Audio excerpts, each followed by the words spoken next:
ہے آقا حسین حجرے عائشہ سے حجرے فاطمہ سے نکلتے ہیں. نکلنے کے بعد مصطفیٰ کریم کے یہ نواسے دوڑتے چلے جا رہے ہیں. مصطفیٰ جان رحمت صحابہ کرام کے بیچ میں بیٹھے ہوئے ہیں. دیکھا نواسے نکلے ہیں, فوراً کہا حسین بیٹے ادھر آ جاؤ. لیکن امام حسین نہ جانے کس توجہ میں تھے, نہ جانے کہ ان کی توجہ کتنی طرف متوجہ تھی, دوڑ کر کے چلے گئے ہیں. آقا حسین کی آواز کو نہیں سنا ہے. جب حسین چلے گئے ہیں تو مصطفیٰ جان رحمت نے کہا کوئی جائے میرے بیٹے حسین کو بلا کر کے لائے, کوئی جائے میرے نواسے حسین کو بلا کر کے لائے. اللہ اکبر. صحابہ کرام میں سے کوئی اٹھا ہے, یہ ہے حضرت امام حسین بچوں میں کھیل رہے تھے. آقا حسین سے صحابہ کہتے ہیں حسین تمہارے نانا جان تمہیں بلا رہے ہیں. جیسے ہی اتنی بات امام حسین نے سنی ہے, ساری چیزوں کو پھینکا ہے, وہیں سے دوڑ لگائی ہے اور دوڑتے ہوئے مصطفیٰ کریم کی طرف بھاگے ہیں. آقا کریم نے یہ دیکھا میرا نواسا آ رہا ہے, اپنی نبوت والی بازو کو میرے نبی نے پھیلا دیا ہے. آقا کریم نے اپنے بازوؤں کو پھیلا دیا ہے. آقا حسین آئے ہیں, نبوت والی آگوش میں بیٹھ جاتے ہیں.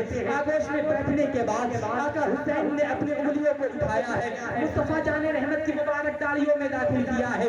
داخل کرنے کے بعد آقا حسین نے اپنی نگاہ کو آقا کریم کی نگاہ میں دیکھا ہے. تو کیا دیکھا ہے, آنکھیں اشکبار آ رہی ہیں, مصطفیٰ جان رحمت رو رہے ہیں. آقا حسین بدتنی کا زمانہ ہے, طرف جاتے ہیں, کہتے ہیں نانا کس چیز نے آپ کو رلایا ہے, کس چیز نے آپ کو آپ کی آنکھوں میں آنسو آنے پہ مجبور کر دیا ہے, کس کی بنا پہ آپ رو رہے ہیں, آخر وجہ کیا ہے. جیسے اتنی بات حضرت امام حسین نے کہی ہے, آقا کریم کہتے ہیں بیٹے حسین تو وہ ہے جس سے میں نے اپنے بیٹے ابراہیم کو قربان کیا ہے. میرے آقا حسین کہتے ہاں یا رسول اللہ معلوم ہے, لیکن آپ رو کیوں رہے ہیں. تو میرے نبی نے یہ کہا تھا بیٹے حسین جب تم ابھی کمرے سے نکلے ہو میں نے تمہیں بلایا ہے, بے توجہی میں تم چلے گئے, تم نے میری بات نہیں سنی, تم چلے گئے. تو اس سننے کے بعد نہ سننے مجھے میرے بیٹے ابراہیم کی یاد دلا دیا. آج میرے بیٹے ابراہیم کی یاد آ رہے ہیں. تم نے میری بات نہیں سنی, میری طرف توجہ نہیں سنی, اس بے توجہی نے میرے بیٹے ابراہیم کی یاد دلا دی ہے. بیٹے اس وجہ سے آنکھوں میں آنسو آ گیا. اتنا سننا تھا. آقا حسین گود سے نیچے اترتے ہیں, مصطفیٰ جان رحمت کے قدموں میں گر جاتے ہیں, بوسہ لیتے ہیں. لینے کے بعد کہتے ہیں یا رسول اللہ آپ میرے نانا جان ہیں, آپ نے میرے اوپر اپنے بیٹے ابراہیم کو قربان کیا ہے, آپ نے میری بقا کے لیے اپنے بیٹے ابراہیم کو قربان کیا ہے, آپ نے میری ماں فاطمہ کو خوش کرنے کے لیے اپنے بیٹے ابراہیم کو قربان کیا ہے. یا رسول اللہ آپ میرے نانا جان ہیں, آپ اتنا ارادہ رکھیے, آپ اتنا یقین کر لینے دیجئے, وقت آ لینے دیجئے, موقع آ لینے دیجئے. وقت وہ بھی آئے گا جب میں اسلام کی عظمت کو بچانے کے لیے میدان کربلا میں جاؤں گا, آپ کا دیا ہوا ایمان بچانے کے لیے میدان کربلا میں جاؤں گا. آپ نے میرے اوپر ایک ابراہیم کو قربان کیا ہے, نانا جان میں میدان کربلا میں آپ کا اسلام بچانے کے لیے 72 لوگوں کو قربان کروں گا. نعرہ تکبیر, نعرہ رسالت, علماء اہل سنت, مسلک اعلیٰ حضرت ذکر امام حسین, نعرہ تکبیر, نعرہ رسالت. یہ میرے نبی سے امام حسین نے کہا تھا یا رسول اللہ آپ نے ایک شہزادہ میرے اوپر قربان کیا ہے, وقت حالے میں دیجئے, اسلام کو بچانے کے لیے میں 72 لوگوں کو 71 لوگوں کو آپ کے اسلام پہ قربان کروں گا. اور نگاہ نبوت بھی دیکھ رہی تھی, خود حضرت امام حسین بھی جان رہے تھے کہ میری زندگی کے ساتھ کیا کیا ہونے والا ہے, کیسا کیسا مشغلہ میرے ساتھ پیش آنے والا ہے. تبھی تو بچپنے کے زمانے میں میرے حسین نے آقا حسین سے آقا کریم سے یہ بتا دیا کہ اسلام کی بقا کے لیے اسلام کے شجر کو اپنے خون سے سیچ کر کے بام عروج پہ پہنچانے کے لیے میں میدان کربلا کا سفر کروں گا. میدان کربلا میں جا کر کے 71 لوگوں کو قربان کروں گا اور خود بھی قربان ہو جاؤں گا. لیکن سنو, یہ قربانی جب میرے آقا حسین پیدا ہوئے تھے نا, تبھی سے یہ جو شہید ہونے کی بشارتیں تھی, شہید ہونے کی خوشخبریاں تھی, تبھی آ گئی تھی. کیسے آقا حسین بچپنے کا زمانہ ہے, پہلے کس نے گود میں لیا, ام الفضل نے گود میں لیا. یہ کہتے ہیں کہ ایک دن میں امام حسین کو اپنی گود میں لے کر کے آقا کریم کی بارگاہ میں آئی. آنے کے بعد میں نے مصطفیٰ جان رحمت کو آگوش نبوت میں دے دیا. آقا کریم نے امام حسین کو اپنی آگوش میں لیا. حضرت ام الفضل کہتی ہے میں تھوڑی دور پہ खड़ी होकर के देख रही थी कि मैंने इमाम हुसैन को आका करीम की गोद में दिया है।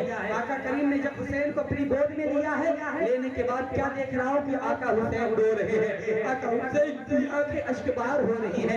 हजरत उम्मुल फज़ल कहती है, या रसूल अल्लाह, किस चीज ने आपको रुला दिया, क्यों आप रो रहे हैं? तो मेरे नबी करीम सल्लल्लाहु अलैहि वसल्लम ने उसी वक्त कहा था, मेरी चची उम्मुल फज़ल सुन लीजिए, अभी अभी जिब्राइल आए हैं, अतानी जिब्राइल फअखबरनी इन्ना उम्मती सतक़तुलु इब्नी हादा।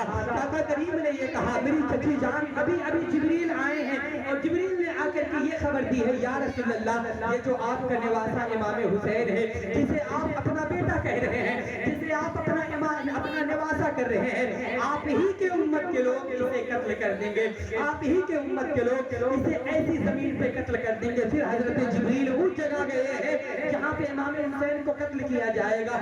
अपने मुबारक दस्त पे हजरत जिब्रील ने वो मिट्टी लाई है, ला करके आका करीम की बारगाह में दिखाया, कहा है, या रसूल अल्लाह, ये वो मिट्टी है जहाँ आपके निवासे को, जहाँ आपके जिगर के टुकड़े को करीने बेरहमी के साथ शहीद किया जाएगा। अब जरा मैं आपको एक नुक्ता बताना चाहता हूँ, बहरहाल इंशाल्लाह कल बताया जाएगा। ये एक फजीलत हुई किसके ताल्लुक से? इमाम हुसैन रज़ियल्लाहु ताला अन्हु के ताल्लुक से। बचपन ही में उन्हें बता दिया गया कि जो है ये शहादत का जाम पिएंगे। और दूसरे फरिश्ते, कौन फरिश्ते? जो बारिश बरसाते हैं, जो पानी बरसाते हैं, उन्होंने रब से इजाजत तलब की, मौला। अच्छा, जो पहले हदीस मैंने बताई, जब उम्मुल फज़ल ने ये कहा, या रसूल अल्लाह, आपकी उम्मत के लोग इसे क्यों कत्ल करेंगे, हालांकि तो आपका निवासा है, आपका बेटा है। उम्मुल फज़ल की शायद ये ख्वाहिश रही हो कि आप माफ फरमा दें ताकि जो ये कत्ल होने वाला है, शहीद होने वाला दूर हो जाए, लेकिन निगाहें नबूवत देख रही थी कि जो मेरा बेटा, जो मेरा निवासा कत्ल होने के बाद काम करेगा, शायद वो अपनी जिंदगी में ना करने पाए। तभी तो कहा जाता है, कत्ले हुसैन असल में मर्गे यजीद है, इस्लाम जिंदा होता है हर करबला के बाद, है इब्तिदा हमारी तेरी इंतहा के बाद, दौरे हयात आएगा सालिम कज़ा के बाद। तभी तो ये कहा जाता है। फिर उसके बाद जो पानी बरसाता है फरिश्ता, उसने रब की बारगाह में इजाजत दी, मौला मुझे इजाजत दे, मैं तेरे महबूब की बारगाह में जाता हूँ, इजाजत मिली।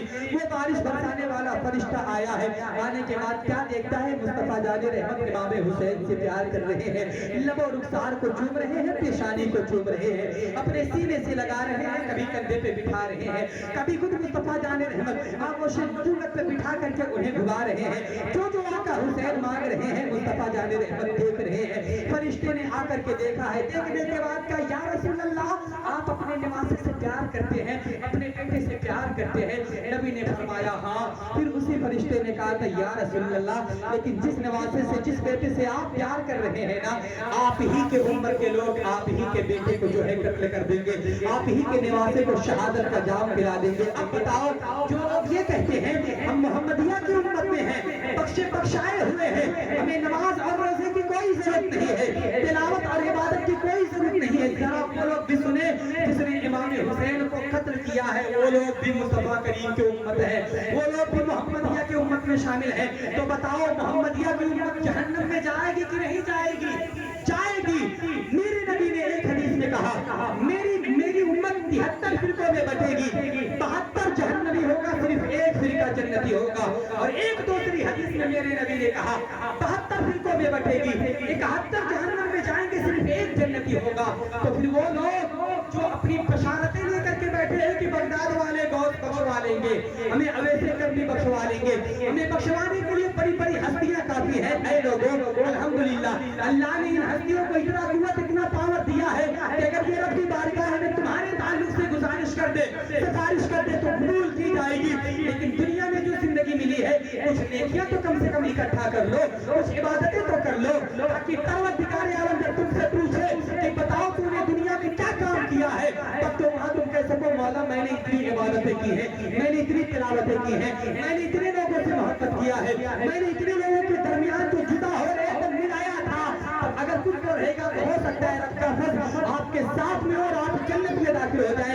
लेकिन अगर आपका नाम है आमाल में सन्नाटा, नेकियां बिल्कुल भी नहीं रहेंगी, और आपके नाम है अमाल में चुगली जैसी जो है गुनाह मौजूद होगा, ग़ीबत जैसा गुनाह कबीरा मौजूद होगा, शराब नोशी, शराब और बियर पीने वाला गुनाह कबीरा आपके नाम है आमाल में मौजूद होगा, ज़िना जैसा गुनाह कबीरा मौजूद होगा, खुद इमाम के ऊपर इल्जाम लगाना ये भी गुनाह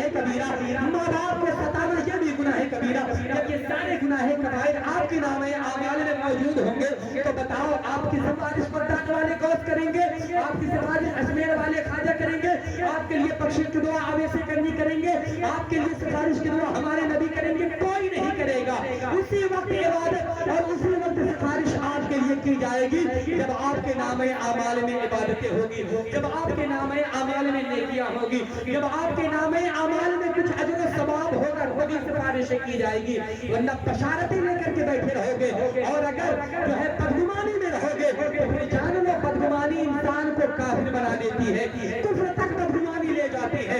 कहीं ऐसा न हो किसी बदगुमानी में तुम्हारा ईमान तुमसे जुदा हो जाए और तुम सिर्फ नाम के मुसलमान रहो, नाम के मुसलमान रहो। इसलिए बार बार कहता हूँ आज ले उनकी पनाह, आज मदद मांग उनसे, कल न मानेंगे कयामत में अगर मान गया। वो तो फैसले का दिन होगा, वहाँ तो सिर्फ देखा जाएगा कौन क्या करके आएगा।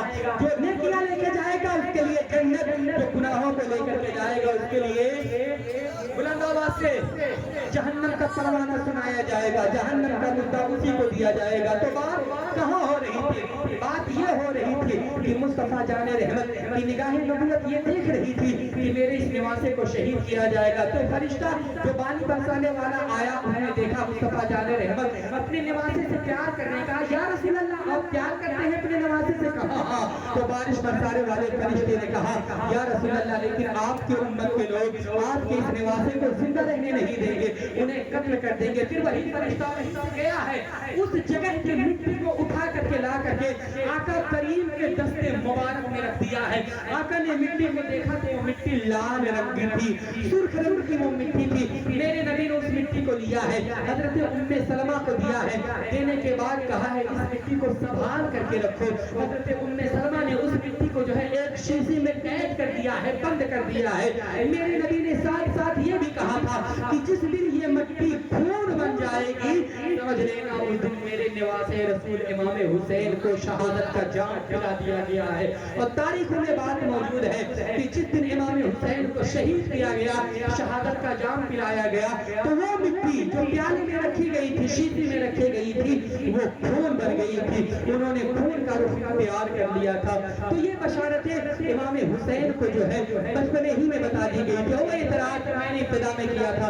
कुछ लोग ये कहते हैं कि आका करीम सल्लल्लाहु अलैहि वसल्लम जो अंबिया के सरदार हैं, एतराज देखिए उनका कितना खतरनाक एतराज है। वो ये कहते हैं जब अंबिया के सरदार ने जो है अपनों को नहीं बचाया, ना आका हुसैन को बचाया, ना हसन को बचाया, ना इनके मानने वालों को बचाया, ना इनके चाहने वालों को बचाया, जब उन्होंने अपनों को नहीं बचाया तो फिर वो कैसे दूसरों को बचाएंगे?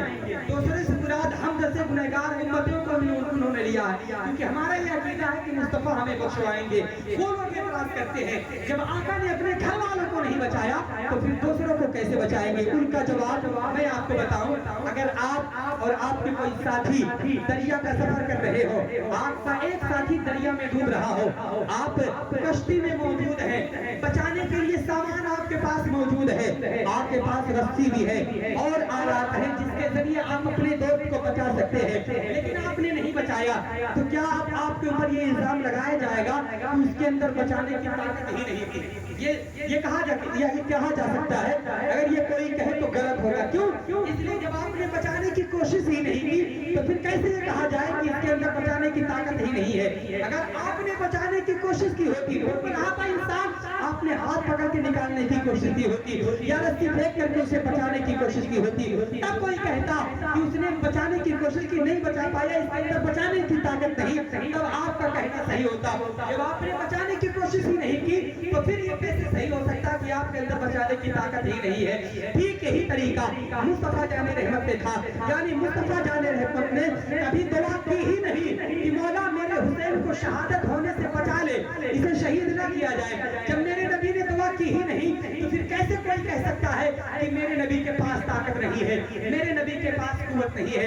मेरे नबी के पास ताकत है, कुव्वत है, सब कुछ मौजूद है, मेरे नबी ने जो है बचाया नहीं। क्यों? क्योंकि निगाहें नबूवत देख रही थी कि मेरा बेटा, मेरा निवासा मैदाने करबला में अपनी जान बचाने के लिए नहीं जाएगा, बल्कि जान देकर के इस्लाम को बचाने के लिए जाएगा, ईमान को बचाने के लिए दिया जाएगा। और दूसरा इकरार ये भी होता है, दूसरे के कहते हैं कि आका हुसैन के पास इतनी ताकत, इतना पावर, क्या काम का वो पावर जो उसने वक्त पे इस्तेमाल ही नहीं किया, ताकत थी ही नहीं। ये सब हौसलाबाजी है। सब सुन्नी लोग, बरेली लोग अपनी तरफ से करके ये कहते हैं कि उनके पास ऐसी ताकत थी, उनके पास वैसी ताकत थी। कहते हैं कि आका हुसैन सिबते पैगंबर यानी अंबिया के सरदार के बेटे और निवासे हैं। एतराज से ये कहते हैं कि आका हुसैन अंबिया के सरदार के निवासे हैं और सहाबा है, जबकि सहाबा अंबिया के बाद सबसे अफजल होता है, फिर सहाबा के बाद वली का मर्तबा होता है। तो जब सहाबा जो है वली से अफजल, जब सहाबा अपने चाहने वालों को नहीं बचा सके मैदान करबला में, तो ये वली क्या बचाएंगे? बगदाद वाले गौस क्या बचाएंगे? अजमेर वाले ख्वाजा क्या बचाएंगे? और जो दीगर औलियाए किराम है, ये लोग क्या बचा सकेंगे? जब एक सहाबी जो नबी का चाहने वाला था, जो नबी की आल था, जो नबी के घराने से था, वो नहीं बचा पाया, तो ये लोग क्या बचा पाएंगे? ऐ कबीरों, तुम्हें जवाब मालूम नहीं है। तुमने बुग़्ज़ और हसद का चश्मा लगा करके आका के निवासों को देखा है, तुमने दुश्मनी की निगाह से मुस्तफा करीम के शहजादों को देखा है। अगर मोहब्बत भरी निगाहों से तूने देखा होता, तूने सीरत की किताबों को पढ़ा होता, मुस्तफा जाने रहमत की बशारत को सुना होता, मुस्तफा जाने रहमत की की हुई तरबियत को सुना होता, तो तू भी ये तरफ से कहता कि इमाम हुसैन मैदान करबला में अपनी जान देने नहीं गए थे, बल्कि जान देकर के इस्लाम बचाने गए थे।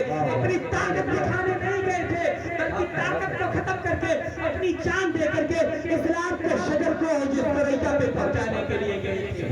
जिंदाबाद। नारे तकबीर, नारे रिसालत, जिक्र इमाम हुसैन, नारे तकबीर, नारे रिसालत, जिंदाबाद। बहुत अच्छे पैसे, माशाअल्लाह। तो इस तरीके से ना इमाम हुसैन ने अपनी ताकत का इस्तेमाल किया, ना इमाम हुसैन के नाना ने अपनी ताकत का इस्तेमाल किया। ये ताकतें क्यों बचा करके रखी गई है? ये हम जैसे गुनहगार उम्मतियों को बचा करके लिए रखी गई है। इन्हीं ताकतों का इस्तेमाल करके इंशाअल्लाह तबारक व तआला हम गुनहगारों को मैदान महशर के हौलनाकियों से बचाया जाएगा और जहन्नम से बचाया जाएगा। इन्हीं ताकत का इस्तेमाल करके हमें जो है जन्नतुल फिरदौस का मुस्दा सुना दिया जाएगा।